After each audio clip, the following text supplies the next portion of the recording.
Hello, everyone. My name is Eric Lund. I'm Senior Economist at the Conference Board, and welcome to the May edition of Economy Watch.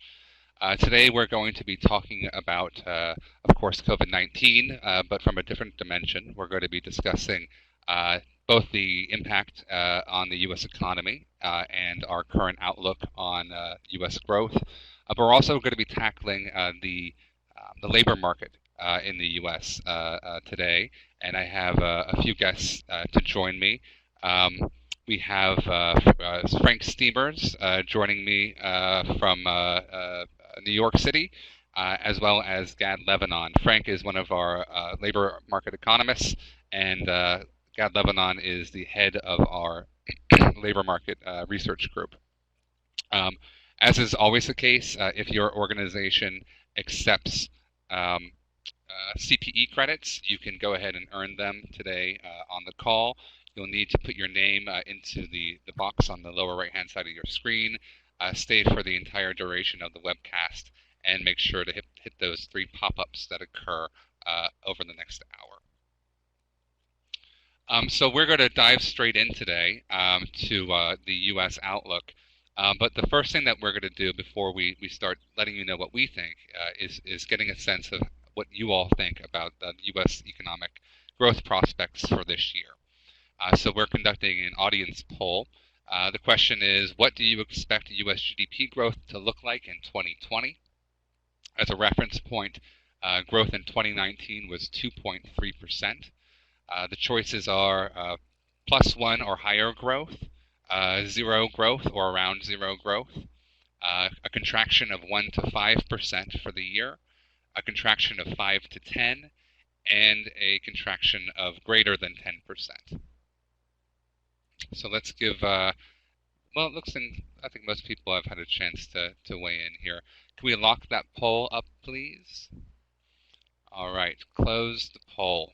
It looks like we have almost a dead tie here. In fact, we do, 53 votes for each in the -1 to -5 growth category and -5 to -10 growth category. So only 3 people think we're going to see positive growth for the year, about 7 people, zero growth, and we have almost 20 people who are looking at growth, a contraction in excess of 10%.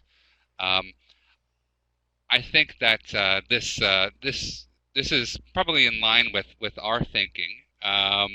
We're definitely expecting negative growth for the year, but I don't think we're expecting to go into that double-digit contraction territory.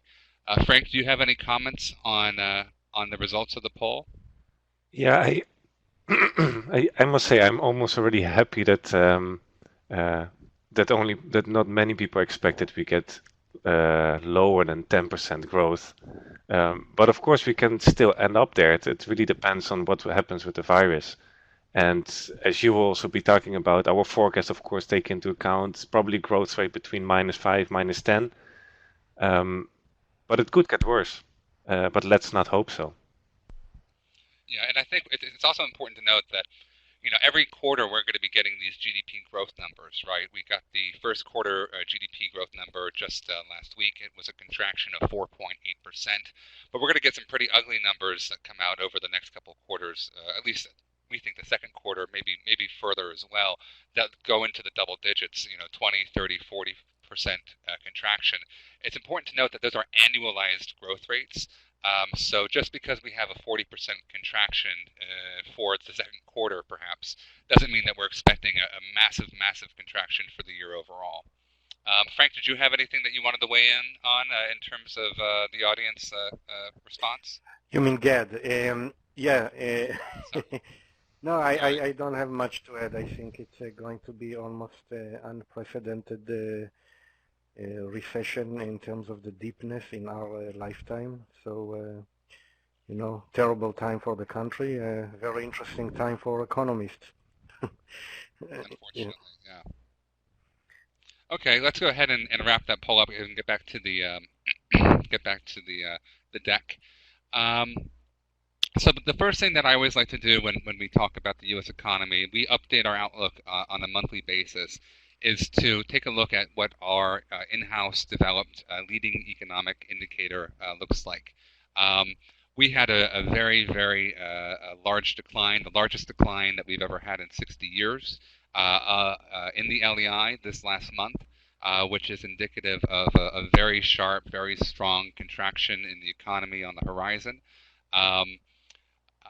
This decline was essentially, it took several months during the financial crisis of a decade ago to bring the LEI this low. So we were able to sort of, the U.S. economy accomplished this in a single month, as opposed to over the course of 5-6 months, as was the case in 2007, 2008. So a very sharp contraction, and one that is indicative of an environment where we're not going to see a sharp recovery for the most part. We don't expect that to happen. We can dig into some of the individual variables that we've been seeing as well. There are 4 charts on the screen. We're not going to go into great detail on any one of them in particular, but it sort of just gives you a sense of how this is touching various parts of the economy. On the top left, we have initial unemployment claims. We had a historical spike in these over the last 6-7 weeks, I think, at this point. It peaked out, I believe, just below 10 million, 8 point something million. Is that right, Gad? About 3 weeks ago, 4 weeks ago. Yeah, but it has come down a little bit the number of new claims haven't been that strong in more recent weeks. But still, if you were to sort of take this time series and bring it back, several decades, it would basically every other period in time in terms of recessions, nothing has even come close to the number of claims that have been filed.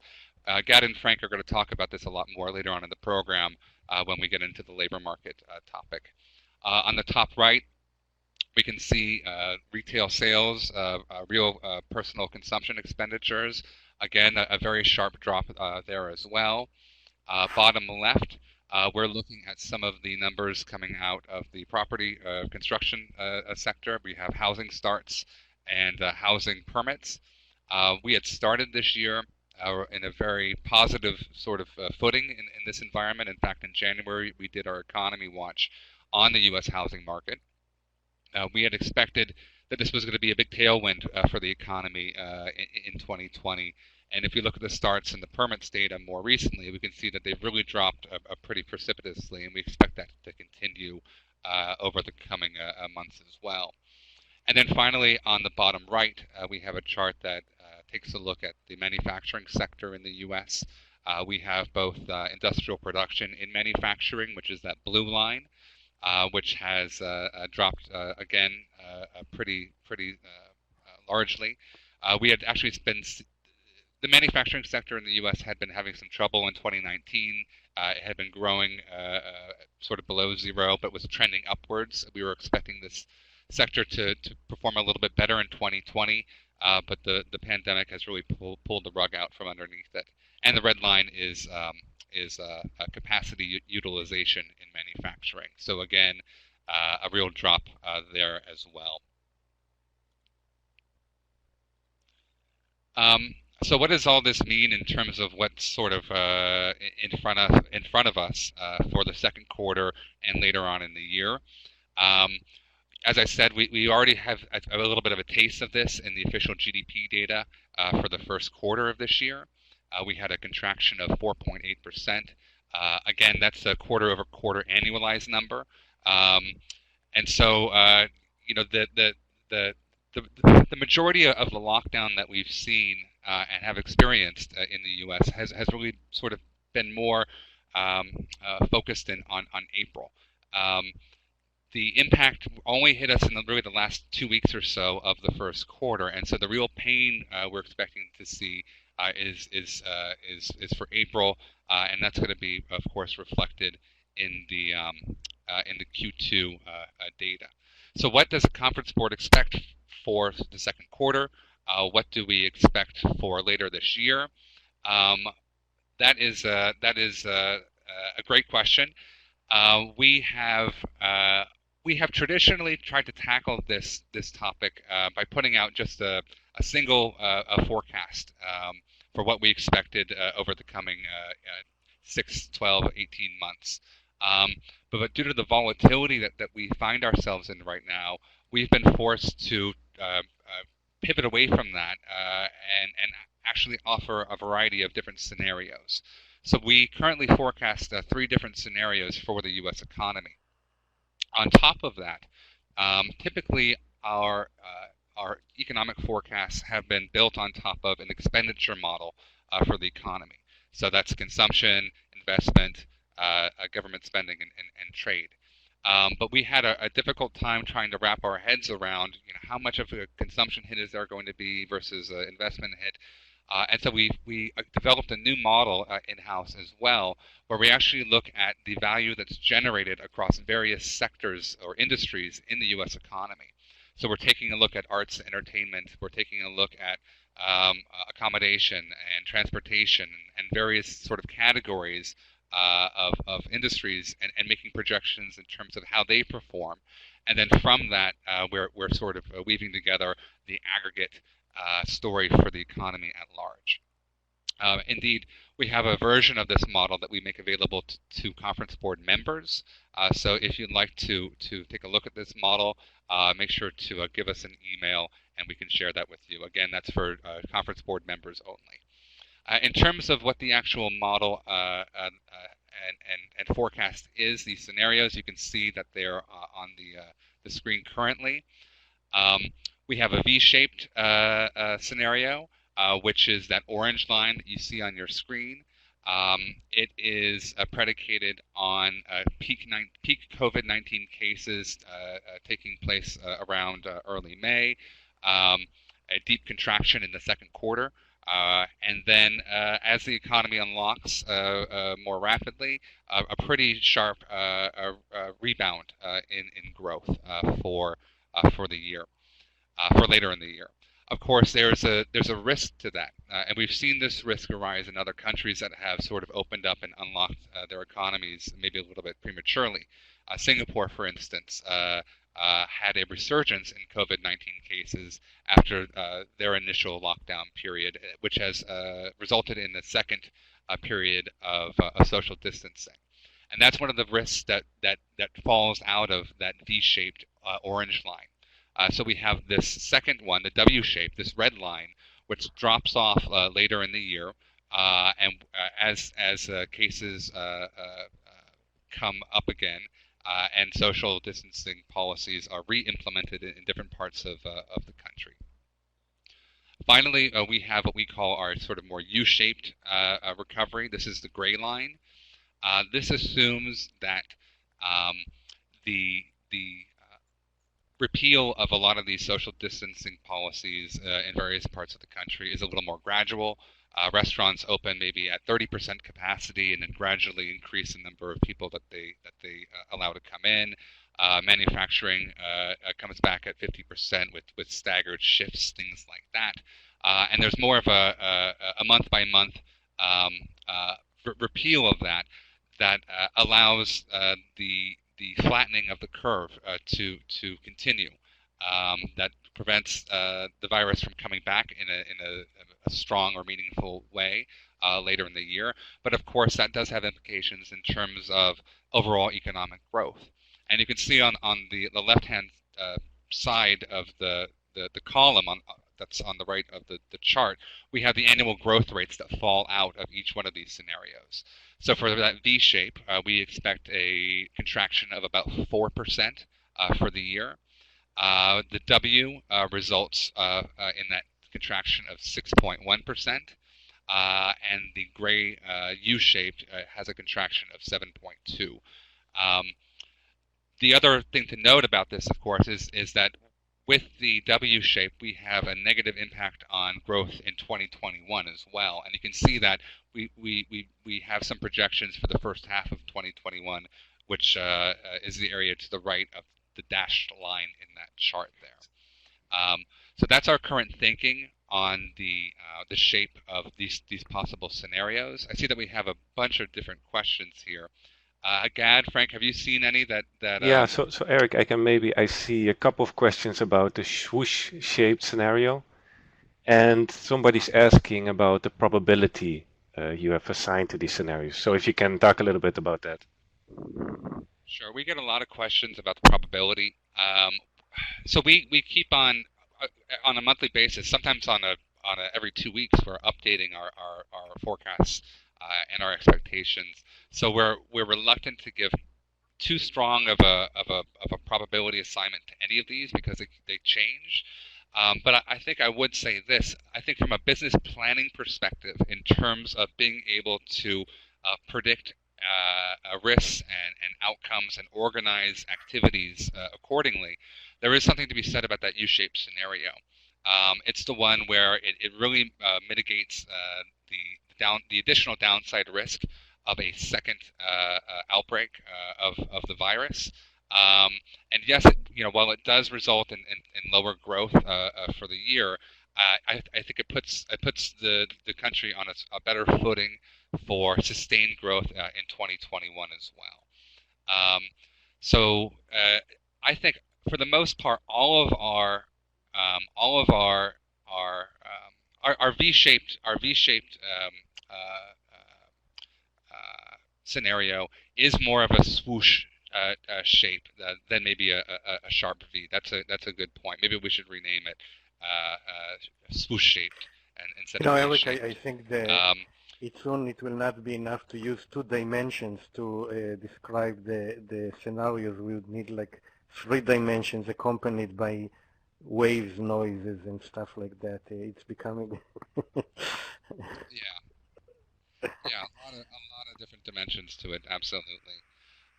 We do go ahead and so even though I pushed back a little bit on assigning probabilities, we do have a base case, and our base case presently is the U-shaped curve, and we actually go ahead and we translate that U-shape into a more classical expenditure model that most of you and most of our member companies are accustomed to working with. And so this is a peek at sort of what that looks like on the expenditure side. The thing that I think I would note here is that we're expecting the vast majority of the contraction to be associated with a contraction in real consumer spending, and you can see that in the second quarter we forecast a contraction of about 54%. Again, quarter over quarter, seasonally adjusted and annualized. So we don't expect a 50% slash across the board. This is the annualized version of that. But we expect it to rebound fairly sharply later in the year. Also, the hit that non-residential investment takes, or business investment, isn't as large as the consumption hit. And as a result of that, we're not expecting a rebound in business investment at the same level that we are for consumer spending. So that's just a quick overview. You can take a look at these. You can download the slide deck and peer into these numbers a little more deeply. We're not going to go into all of them. That could take an entire hour. And Gad and Frank actually have a lot of interesting material to tackle. So what I would like to do at this point is pivot and now talk a little bit about U.S. labor markets and consumption, and let my 2 guests go ahead and take up the lead. Thank you, Eric, and so go ahead. Thank you, everyone. Yeah, so we are in probably what's going to be the deepest recession since the Great Depression, and I think one of the catastrophic numbers that we are hearing now, especially from the labor market, are actually not that important. It's almost obvious that when people are not allowed to go to work and many businesses are forced to shut down, that will have a very high unemployment rate. I think the more important question is what will economic and labor market conditions look like when the economies are opening up. And I think there will be millions of people who will go back to work, but there will be the industries or consumption categories that are affected by social distancing. Those are the ones that are going to stay well below normal and essentially are the core or the main cause of the great recession that we are entering now. So how economic activity would look like in the next several months or perhaps 1 or 2 years depends on what governments decide to shut down, but it also depends on consumers' fear about going out and spending. So it's important to think about which types of spending or which consumption categories will be the most impacted. And we can think about two main dimensions here. One is the risk of being infected when you consume, and how discretionary each consumption category is. So we're going to talk about it in a little bit. But the bottom line is that many of those industries that are affected by social distancing are not going to fully recover until full vaccination or treatment. So as long as people are afraid to get infected, they will not do a lot of things that they used to do. Beyond the kind of the social distance impacted industries, we will have the regular second round effect that happen always in a recession, simply because households have less money to consume and the businesses they have a drop in revenues and they want to match it with a drop in cost, so they will spend less as well. So we always see a large impact on many industries during any recession, for example, manufacturing and construction, and we are likely to see those effects again.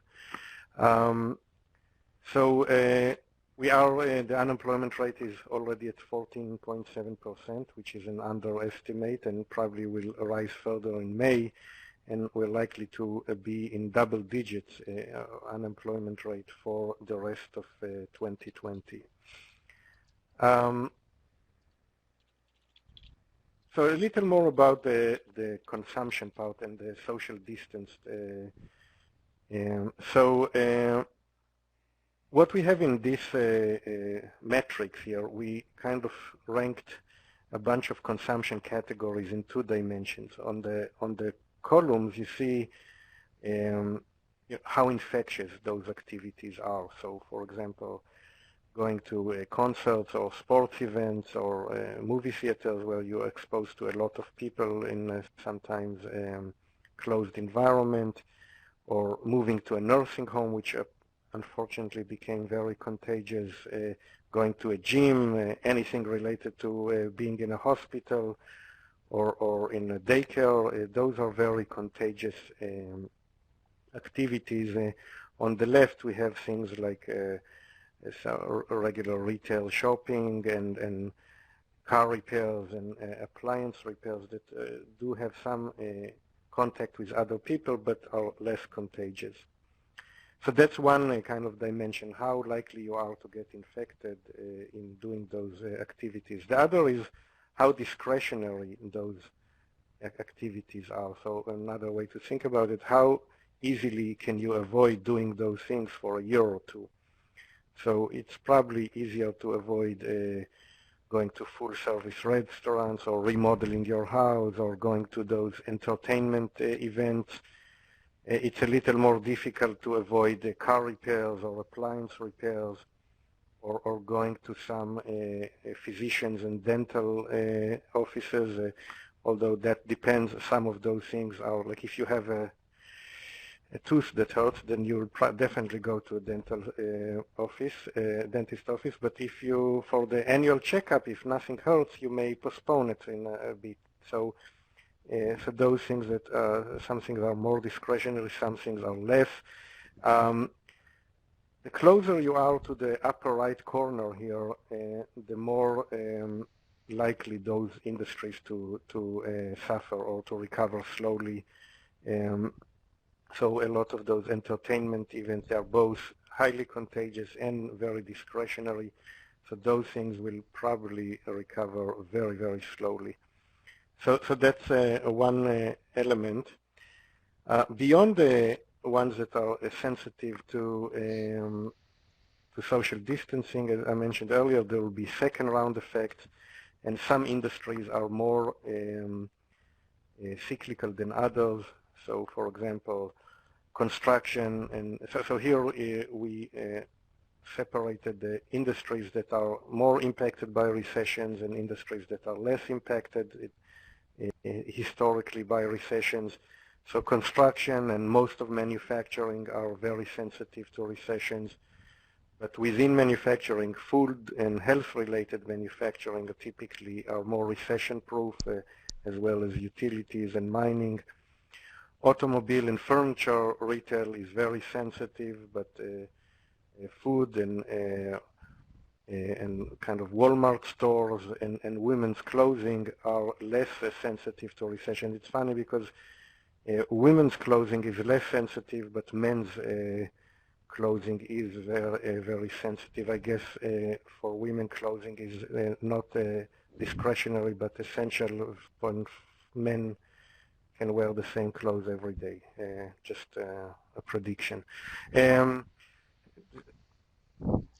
I think one of the interesting things to note here, Gad, is that I mean, when we talk about these particular industries and this sort of concept of second round effects, what we're really talking about is sort of this is what a classical recession impact is.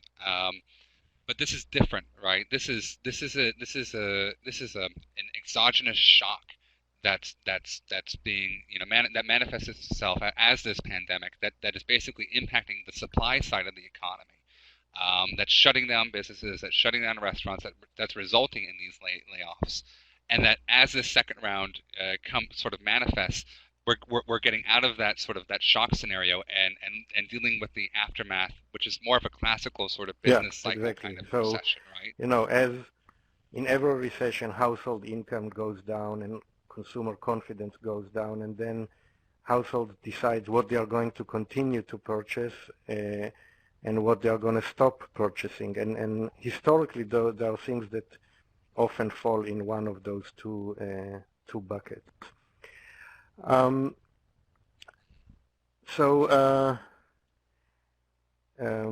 Frank, we already have some numbers on that from April. So what happened in April in the labor market?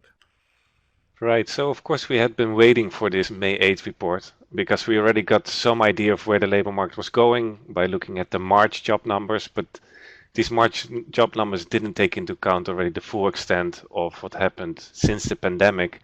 So we knew it was going to be large. We had a lot of unemployment claims data that came in every week, but we know that the unemployment claims data is not exactly the same as what the US Bureau of Labor Statistics considered as somebody being employed.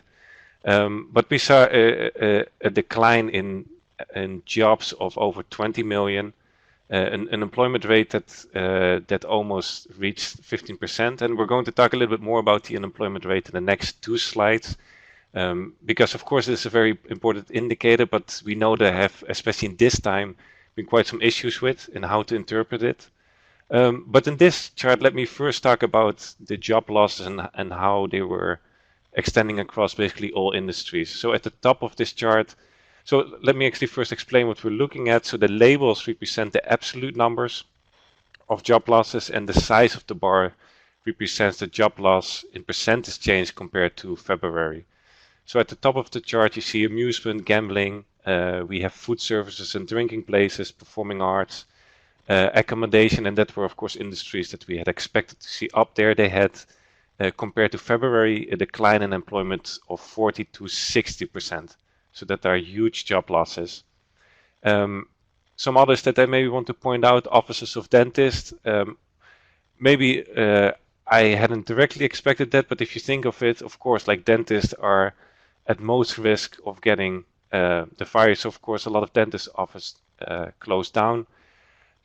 At the bottom of the chart, you see supercenters, warehouse clubs, but also, for example, warehousing storage. We know that people are now getting more food in supermarkets, more food in the home. So these industries are actually doing better. We know that there's a lot of online, a lot of things are now happening online. So Relatively, warehousing, storage, food and beverage stores are still doing relatively well.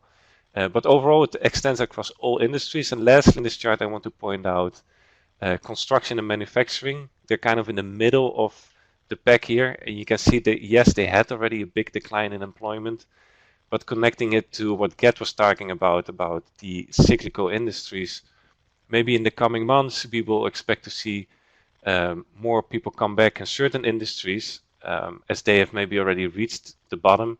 But in manufacturing and construction, maybe we can expect more job losses over the coming months. Hey Frank, we have a question that I wanted to jump on. One of the audience members was wondering, in the weekly claim report that come out on Thursday mornings, do all of those claims turn into So the unemployment? weekly claims, they come from different data sources. So the weekly claims come from all the different departments of labor from the different states. And we know that it's already a little bit tricky to compare them across states. Not everybody can get unemployment claims. We know that there have been a lot of backlogs. But maybe also somebody files for unemployment claims, but then can find a job maybe the week later. So what happens with the unemployment from the US Bureau of Labor Statistics, that comes from a household survey. So then they actually ask people, what is your employment status? And based on that, they build their unemployment rate. Got it. Thank you. Okay, so let me maybe just now go to the next slide to talk a little bit about unemployment. It reached almost 15% in April. Of course, we're often asked, what do we expect will happen over the next couple of months? We expect that it's, and we built like 3 scenarios aligned with Eric's scenarios for GDP.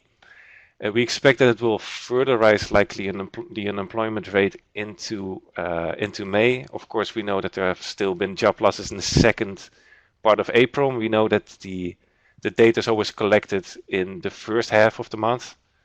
But after that, we expect that there will be a gradual decline in the unemployment rate, but still probably remaining in double digits until the end of the year. Still, yeah. So for the peak, you know, what's the peak rate that we project, and you know what at what point are we going to hit that?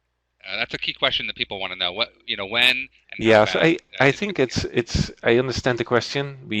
I think we have it at 17 point something percent, 17, 18% peaking in May. But here maybe I'd like to talk a little bit about how we should be interpreting the unemployment rate. Often we try to look at the trends, and not get too technical, because for the business audience, for the main takeaways, it's not always as important. But now there are a couple of issues with the unemployment rate, so I can summarize them in maybe 2 points. So first, we know that a lot of people who lost their jobs actually didn't get counted as being unemployed, but counted as being out of the labor force. So what happens if you're not actively looking for a job, or you're not furloughed, so on temporary layoff, you're not counted as unemployed, but being out of the labor force. But we know that governments actually want you to stay home, businesses are closed. So of course we had a big drop in the labor force participation rate, but it is not very informative, because of course there's going to be a drop in the labor force participation rate. So that's why the unemployment rate was a little bit lower. And in addition to that, and that is maybe even a bigger issue, and the Bureau of Labor Statistics pointed this out themselves, that there were 7.5 million people perhaps that have been incorrectly counted as still being employed, but employed not at work. So these 7.5 may should have been counted as being unemployed. So in that sense, that could have meant if we had 7.5 million people extra, we would not have had an unemployment rate of 15% right now, but of 20% already. So in thinking about the unemployment rate, I would suggest to, and we talk a little bit about it in the next chart, or in the next slide, that the unemployment rate, yes, it is an important indicator, but we should probably be looking at many more indicators, because the unemployment rate might not be showing what we expect it should be showing. So if you have any questions on that, Eric, otherwise I will just continue with the slides that we're looking at. No, let's get into the minutia because I think there's a lot of Hmm. ambiguity here in terms of well, if we're going to talk about unemployment rates, Right. there's nuances to this. It's Yeah, not so, so, so so simple as a actually single number. before I saw one question about that many people in unemployment are now on temporary are now furloughed, so temporary laid off. So we think that that is something positive, but of course it doesn't mean that these people actually get uh, will actually be recalled to work. It can always happen that the employer will say like, I thought you could come back, but we cannot employ you anymore. So yes, it is perhaps a positive indication. So yes, maybe more people get back to work, but it is definitely not a confirmation that it will actually happen. So quickly about other measures of unemployment. So we often look at broader measures of unemployment. So here you can see the U3. So that is the unemployment rate as we know it. But for example, if you look at the U6 here, then you take into account unemployed people, those that are marginally attached to the labor force. So they're officially not in the labor force, but they still want to work. And you take into account those that are working now part-time for economic reasons. So we know that also there's been a big increase in the number of workers in this group because full-time jobs are not available anymore and companies have been reducing hours. So if you look, for example, at the U6 and you compare it to the U3 and you look at the difference from February to April, you see that it was much larger for the U6. So I would suggest the audience look at the U6 and besides that, and that is what we're showing in this chart here, also look just at the simple employment population ratio. Just ask the question, do you have a job, yes or no? And not trying to find out, do you want to work? Are you still looking for work? Because we know that this is kind of a tricky question in this current crisis.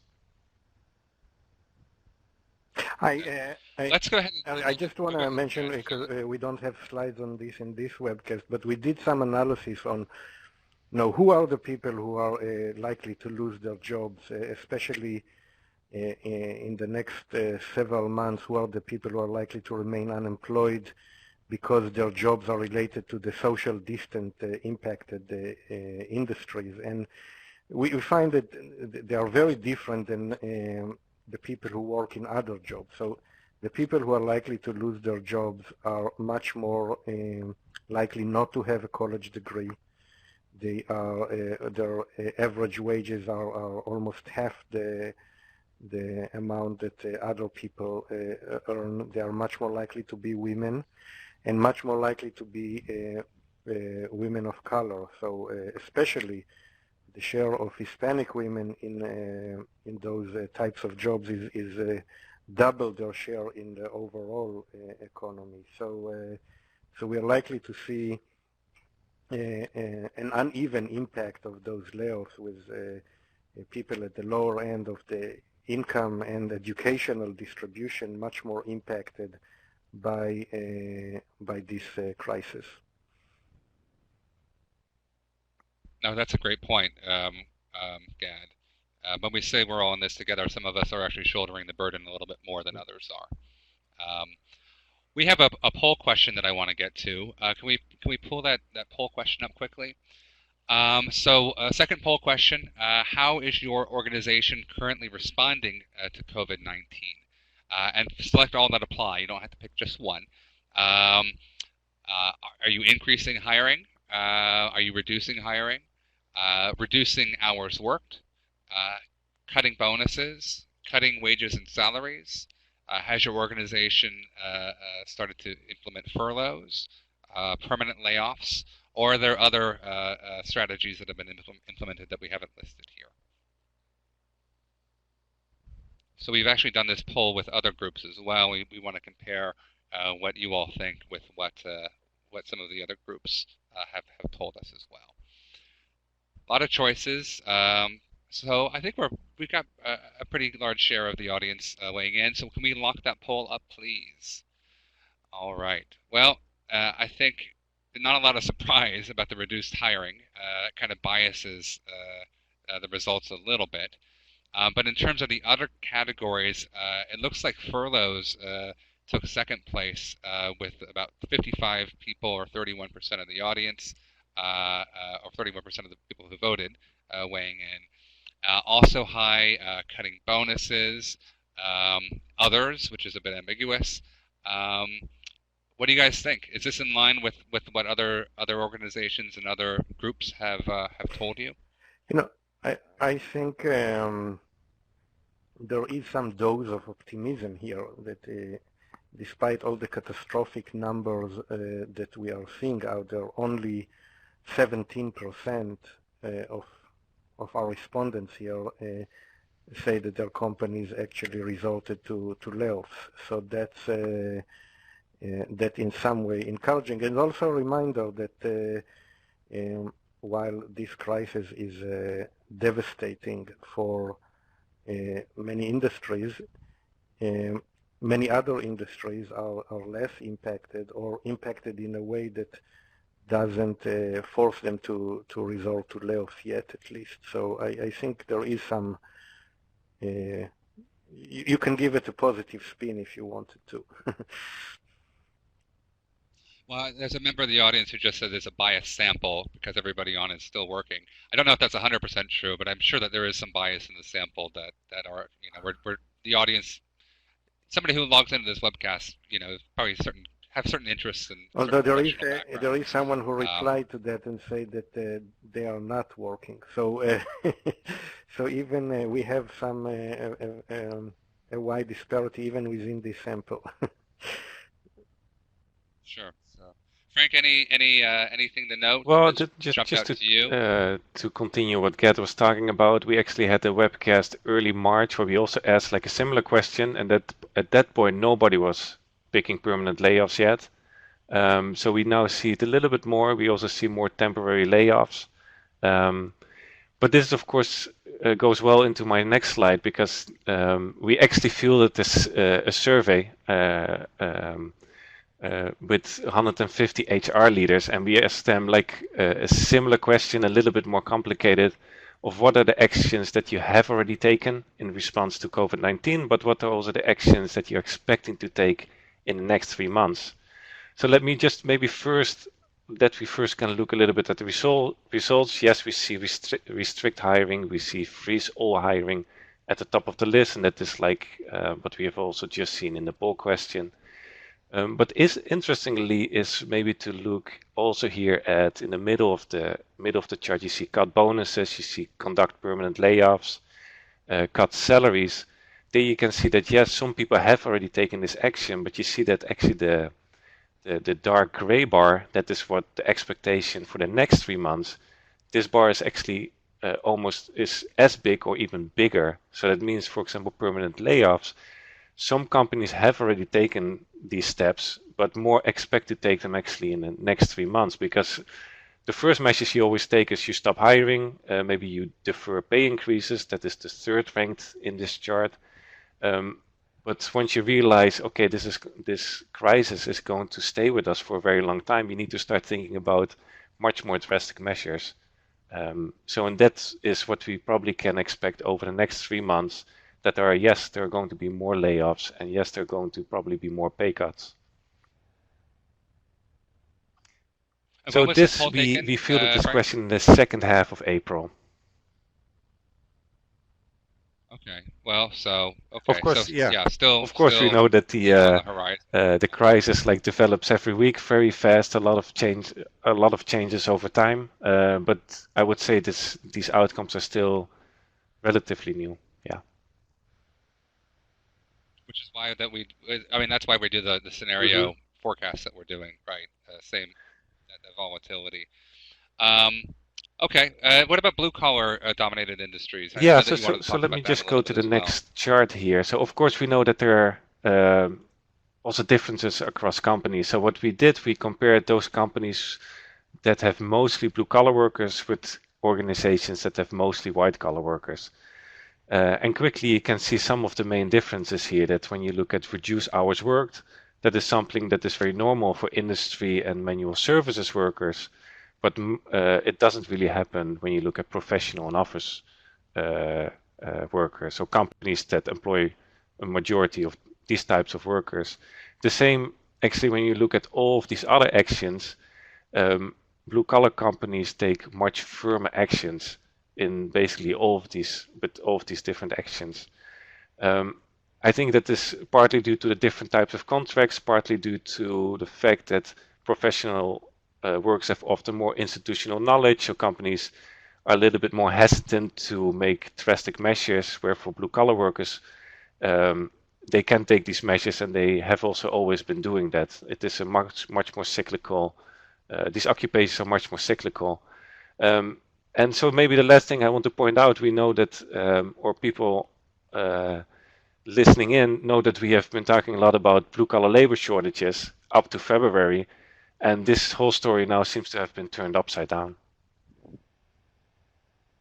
You and I were talking about this yesterday. Yeah. From Yeah. tightness to slack in 6 weeks in that niche market, in the labor market. I want to change direction just a little bit. We just touched on maybe the degree to which manual services are not as flexible in terms of being able to do remote work in the way that white-collar jobs are. And a lot of us, I mean, the three of us, for instance, are all broadcasting from home right now. Typically, we'd all be in our studio in Midtown Manhattan doing this webcast. But due to telecommunications technologies, we're able to do it remotely. I imagine a lot of our audience is also watching this from home. And so we want to talk a little bit now about teleworking and the future. Gad has done some great work on this in terms of peering around the corner post-COVID. What does the future of work look like in this new world? Thank you, Eric. And as part of the survey that Frank was talking about, we also asked questions about the predictions of the respondents about how their companies are going to deal with working from home. And one of the main results of the survey is that even after COVID, after the pandemic, the share of respondents that think that a large number of people in their companies are going to work from home permanently is exponentially higher than in the pre-COVID era. And that may end up being one of the most influential legacies of the COVID crisis, is that many more people will work permanently from home. So we also think that there is a kind of a regional component to that, areas that use more public transportation, like New York metro area. It's much more risky to go back to work, and probably will see higher rates of teleworking over there. Now, one of the main impacts, beyond of the impact of how we work, the rise of teleworking is going to have a lot of other impacts, especially about the business and economic geography. So, working more from home means that the number of people who spend their weekdays in city centers, in their office buildings, is going to be much smaller. And that's just one example of the reduction in the number who will consume in city centers. So who consumes in city centers in the pre-COVID era? So first of all, the people who live in city centers, but then people who live elsewhere and work in city centers, so they come there during the work days, and they typically consume, they buy lunch there, sometimes dinner, they go to drinks in happy hour, sometimes their dentist is going to be in city center, or their bank, or a lot of other consumption activities are located where people work. Also, people who come to city centers for high quality entertainment, like museums and theater and music, and that's a big concentration in city centers. Tourists usually are more likely to come to city centers than to the suburbs. People who come for business trips or conferences, and people who come for shopping or other things to city centers. Now, a lot of those activities are going to be significantly impacted by COVID, and we kind of try to summarize that, those categories during COVID-19 and after COVID-19. So in terms of work, there will be, now during COVID-19, there's a huge increase in remote working, but as we think that the level of teleworking will remain elevated even after COVID-19. High quality And we were trending towards this before COVID-19, right, Gad? I mean, yeah. a positive trend, for the last several years. But what we're saying is this is Yeah, really this is just supercharging accelerating it. it, and a lot of companies and workers, they are forced to try it. Like myself, I used to go every day to the office, even though I had the option of working from home, and I'm kind of getting warm to the idea. So I think there will be many people like me and many companies who are going to look at it more favorably. Well, welcome to the club. I've been doing it Yeah. for about 2 years. In terms of high quality entertainment, I think a lot of people are not going to the party because it's closed, but even people, even if it was open, people would consider not going to a Broadway show when it's so contagious, or to a museum, or to a high quality restaurant. But I don't see a strong reason why after COVID-19 this will not go back to normal. So I think that is like people are going to still like going to music shows and Broadway and museums. So I think that is likely to go back to normal. As well as tourism, I think during COVID-19 we're seeing almost zero tourism, and that will stay very low until full vaccination. But that also the desire to see other countries and other places, I don't think will go away. So I think that could also get back to normal. When it comes to business trips and conferences, we are of course seeing a huge drop in that right now. But it could be that virtual meetings will permanently replace some business trips and some conferences, and this will not go back to pre-COVID rates. In terms of retail and other services, so I think during COVID it will suffer a lot because people who usually shop or go to other services while they're working in the city or doing other stuff, then they are less likely to do it now because they are less likely to be in city centers. Also in city centers like New York and a few others, they rely on using public transportation to get to city centers, and that is also something that many people will try to avoid. After COVID, there still may be a permanent drop there. If you used to have a dentist next to your workplace and now you don't come to the city center anymore, you may try to find a dentist next to where you live, or open a bank account next to where you live, or do a lot of other things next to where you live. So there may be a permanent drop in this category as well. So I think the overall implication is that there will be a huge drop in spending in city centers during COVID-19, like an absolute devastation, I would say. Tons of bankruptcies I expect of businesses in city centers, and some of it will remain permanent. I think in that regard, city centers will be much more impacted than other parts of the metro areas. This could lead to a drop in demand for office and commercial real estate in city centers.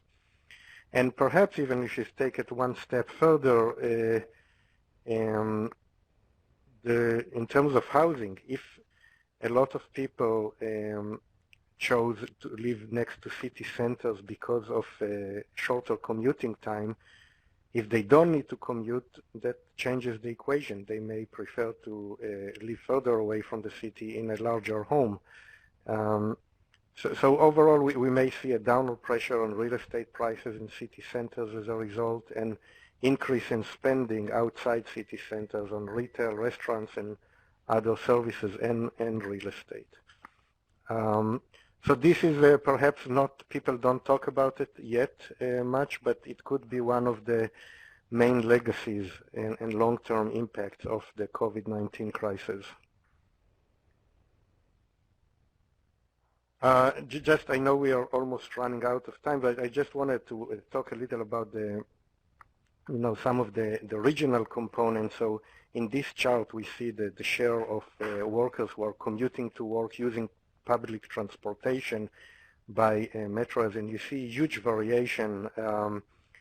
In New York, of course, is well above any other metro area, but there are a handful of other metro areas where this is a very important part, and I think those areas, at first, it will be harder to go back to normal because people are reluctant to go on subways and buses when contagion risk is still high. So in those areas, we may see a slower recovery in terms of what's open and what people are willing to do.